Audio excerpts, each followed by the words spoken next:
The salesman stammers, glancing around as if hoping someone will save him. But no one will. The other customers, the other employees, even the manager, they all remain silent, waiting to see what happens next. The air is thick with anticipation. The weight of the moment is undeniable, and the next words the man speaks will change everything. The salesman's mouth opens, but no words come out. His usual confidence, the smug attitude he wore so effortlessly before, is gone. His eyes dart toward the manager, silently pleading for help. But the manager doesn't move. He knows better than to interfere now. The man, still calm, still composed, picks up his business card and slides it back into his pocket. "I asked you a question," he says, his voice steady. "What exactly did you misunderstand?" The salesman swallows hard. He tries to force a smile, but it's shaky. I didn't realize who you were," he finally mutters. The man's expression doesn't change.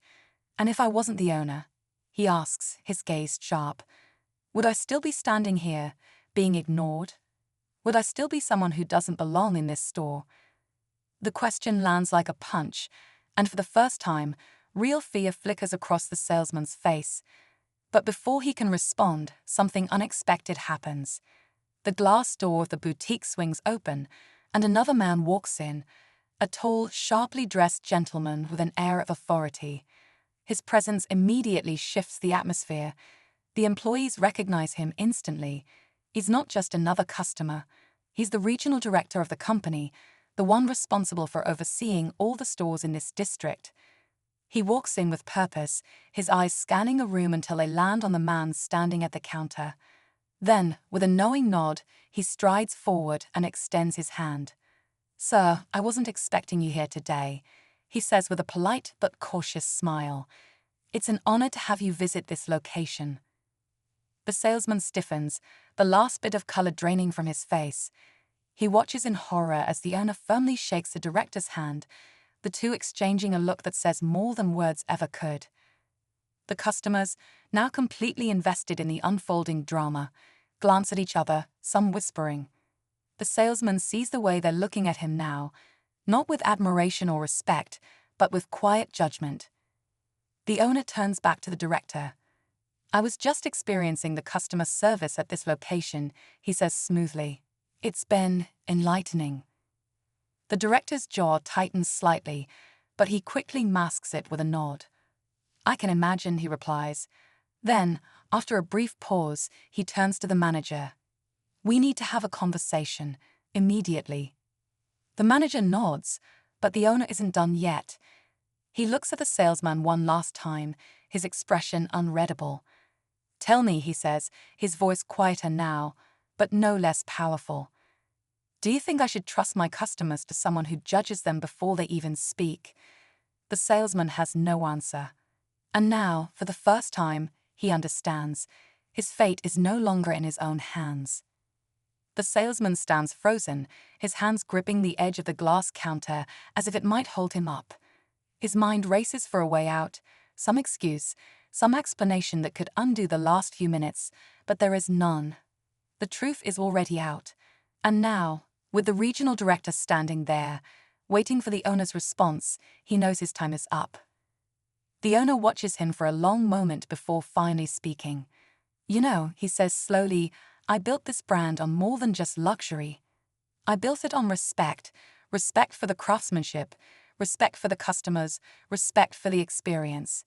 His eyes narrow slightly. "And yet today, I walked into my own store and was made to feel like I didn't deserve to be here." The words land like a gavel striking a judge's bench. The salesman flinches, but still he says nothing. The regional director clears his throat, stepping forward. "Sir, I assure you, this does not reflect our company's values. We will take immediate action." His tone is firm, professional, but there's a slight edge to it. He's not just offering damage control. He's already making decisions.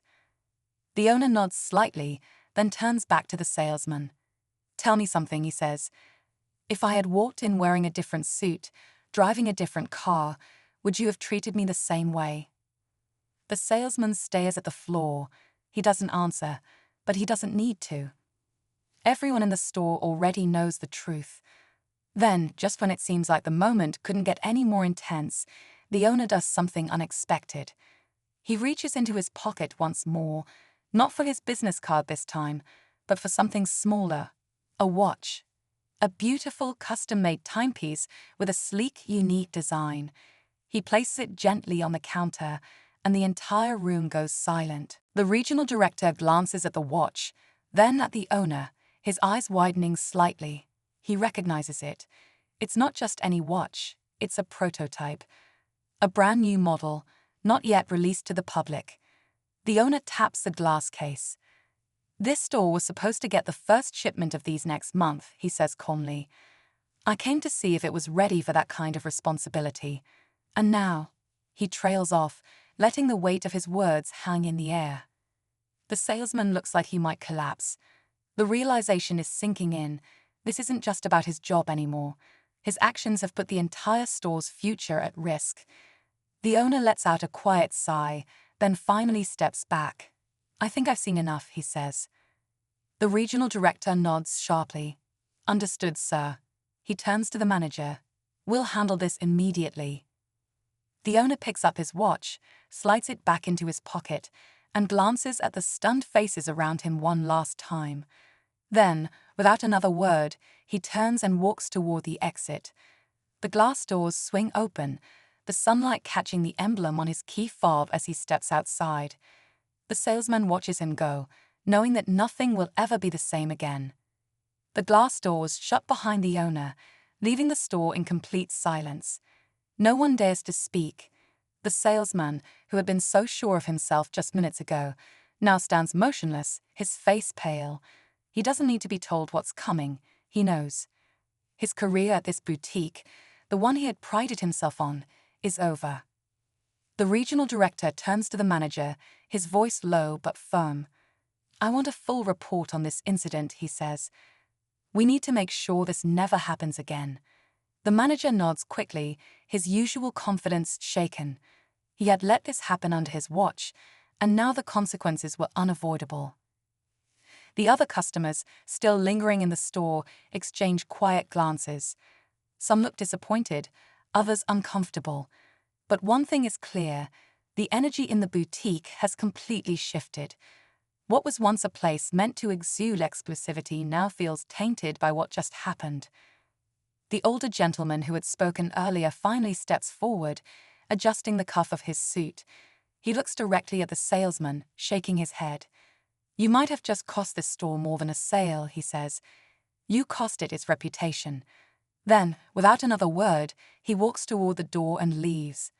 One by one, the other customers follow, some giving the salesman a final glance before stepping out. The salesman exhales, his shoulders sinking. He looks at the manager, searching for some kind of reassurance, but none comes. Instead, the manager only looks away before walking toward the back office, already preparing for the fallout. Outside, the owner reaches his car, the sleek vehicle sitting effortlessly on the curb. He pauses for a moment, looking back at the boutique.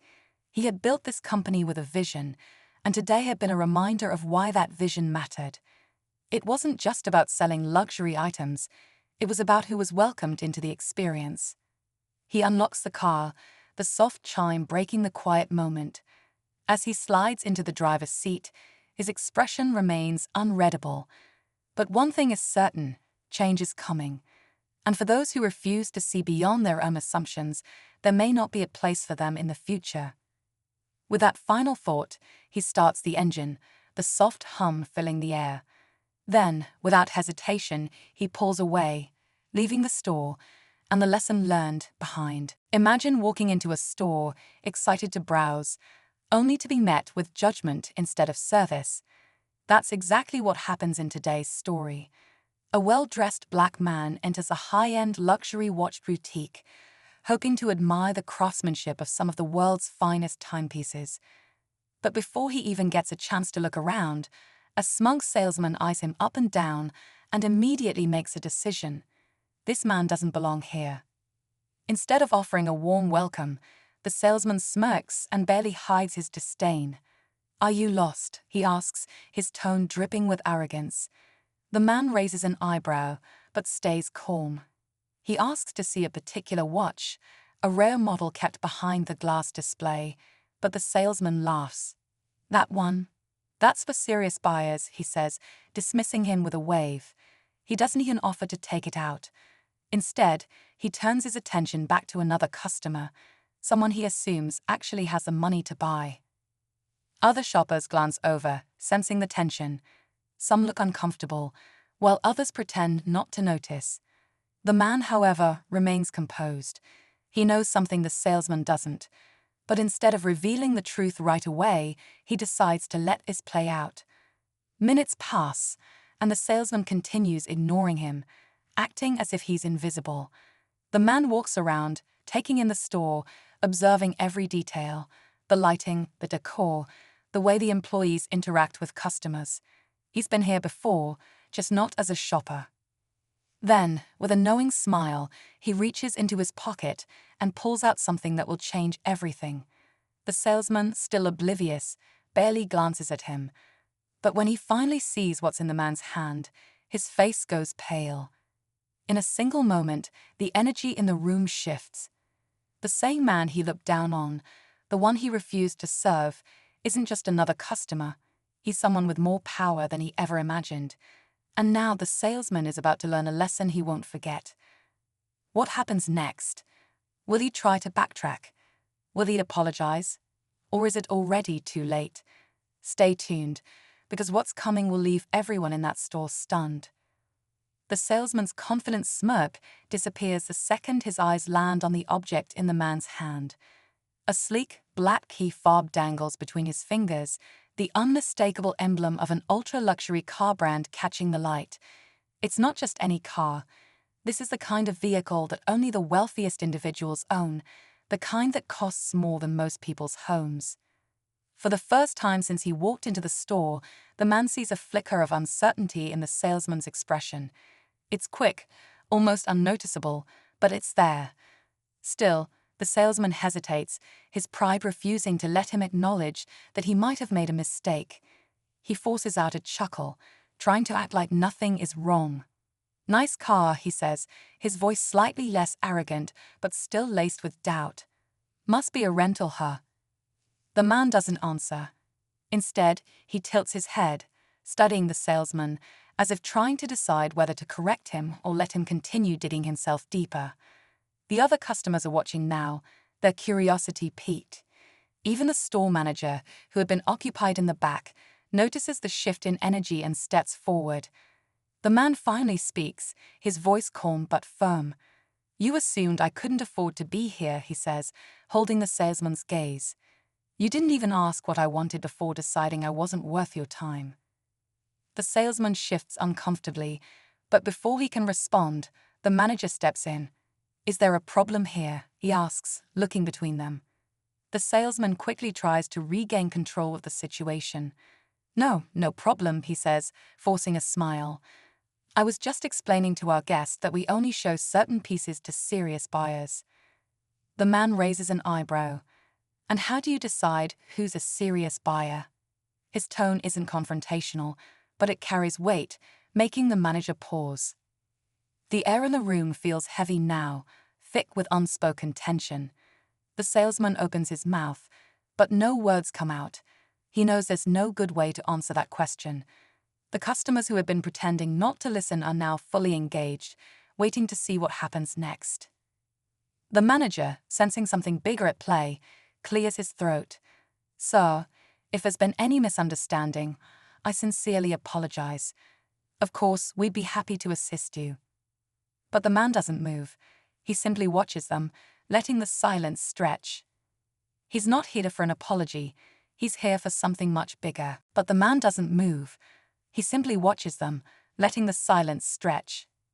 He's not here for an apology. He's here for something much bigger. The silence lingers, stretching longer than anyone in the store is comfortable with. The salesman swallows hard, shifting on his feet, suddenly aware of the weight of every pair of eyes on him. He had been so sure of himself just minutes ago, so certain that he could judge someone's worth at a glance. Now, that confidence is slipping away, replaced by something he's not used to feeling: doubt. The man finally moves, but not in the way anyone expects. He doesn't reach for his wallet, doesn't demand to see the expensive watch he'd asked about earlier. Instead, he casually places the key fob on the glass display counter, the sleek surface reflecting its unmistakable logo. The manager glances at it, and a flicker of recognition crosses his face. His expression shifts from polite concern to something closer to nervous realization. The salesman still doesn't get it. He's trying to figure out a way to backpedal without admitting he was wrong. "Sir, if you're interested in making a purchase, I'd be happy to assist you personally," he says, his voice taking on a forced politeness. But it's too late for that now. One of the other customers, an older gentleman in a tailored suit, suddenly speaks up. "That's quite the car," he says, nodding toward the key fob. "Not many people drive one of those." There's curiosity in his tone, but also something else: respect. He sees what the salesman failed to see. The man nods slightly but doesn't engage. Instead, he turns his focus back to the manager. "This store has a reputation," he says smoothly. "It's known for exclusivity, for luxury." His eyes flick to the salesman, and apparently for poor judgment. The words land heavy. The manager shifts, suddenly aware that this is no ordinary customer. There's something about the way he speaks, the way he carries himself. He's not here by accident. The salesman, still not fully understanding, lets out an uneasy chuckle. "Look, sir, I think there's been some kind of miscommunication. I was just trying to ensure that our clientele gets the best experience." The man's lips curve into a slight smile, but there's no warmth in it. "Interesting," he says, tapping his fingers lightly on the glass case. "And what kind of experience were you ensuring for me?" The salesman doesn't have an answer. The tension in the store is thick now, the reality of the situation dawning on him. Then, before anyone can say another word, the man reaches into his jacket and pulls out something else, something that makes the manager visibly tense. It's not a credit card. It's not cash. It's something that will change everything. The manager's face goes pale. The salesman finally realizes what's happening, but by then, it's already too late. The man places the item on the counter next to his car key fob. It's a sleek, black business card, one with an embossed logo that the manager instantly recognizes. His breath catches for just a second, barely noticeable, but enough to betray his panic. The salesman, still trying to figure out what's happening, leans in to get a better look. But when he reads the text on the card, his face drains of color. The name on the card is familiar, too familiar. Not because he's met the man before, but because it's a name associated with power, wealth, and ownership. It's the name of the company that owns this very luxury watch boutique. And right below that name, in crisp, bold letters, is the title, **CEO****. The silence in the store is deafening. The manager's hands tighten slightly at his sides, his mind racing. He should have recognized the man the moment he walked in. This wasn't just another wealthy customer. This was the owner of the entire brand, the person who could decide the future of not just this boutique, but everyone who worked in it, including the salesman, who now looks like he wishes he could disappear. The man finally speaks, his voice steady, but now carrying a quiet authority that no one dares to challenge. "I've been visiting different locations, seeing how my stores operate from the customer's perspective," he says. "It's always interesting what you learn when people don't know who you are." The salesman swallows hard, his arrogant facade crumbling. He opens his mouth, trying to form an excuse, but nothing comes out. There is no excuse. The manager jumps in, his voice overly eager, desperate to do damage control. "Sir, I assure you, this is not how we conduct business," he says quickly. "This must have been an unfortunate misunderstanding." The man tilts his head slightly, considering the words. Then he looks back at the salesman, who is now standing stiffly, his hands gripping the counter. "A misunderstanding?" The man repeats, his tone almost amused. "Tell me, what exactly did you misunderstand?"